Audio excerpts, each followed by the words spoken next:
আগের দিন ফ্রিজ খুলে দেখি ফ্রিজে 4টে চিকেন উইংস পড়ে আছে। আসলে এগুলো অনেক দিন আগে আনা, সেই সংকেত ভাইয়া নিরঞ্জন এসেছিল তখন তো ওদেরকে পকোড়া ভেজে দিয়েছিলাম। আর এরকম চিকেন উইংস প্রায় 12-15 পিস মতো এনেছিলাম। তো 4 পিস ওখান থেকে বেঁচে গিয়েছিল, তো ভাবলাম আজকে একটুখানি ঝোল বানিয়ে নিই, অ্যাটলিস্ট একবেলার জন্য হয়ে যাবে। দুজন তো মানুষ আমরা, 2 পিস খেলেই একবেলা উঠে যায়।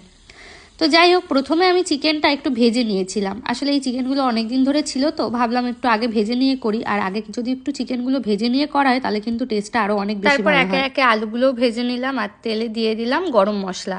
তারপর পেঁয়াজ কুচি, রসুন কুচি, আদা কুচি আর কাঁচা লঙ্কা কুচি। আগে থেকে স্লাইস করে কেটে রাখা একটা টমেটো আমি এখানে দিয়ে দিয়েছিলাম ভালো করে কষানোর জন্য। আর আমি কিন্তু এখানে কোনো এক্সট্রা চিকেন মশলা অ্যাড করিনি, জাস্ট ঘরোয়া মশলাতেই রান্না করেছি পুরোটা। আর মশলাটা ভালো করে কষে আসার পর আমি এখানে দিয়ে দিয়েছি আগে থেকে ভেজে রাখা চিকেন আর আলুগুলো। প্যানটা একটু ছোট ছিল, তার জন্য নাড়তে অসুবিধা হচ্ছিল, তো ভেবেছিলাম 4 পিস মাংস তো এতেই করে ফেলি।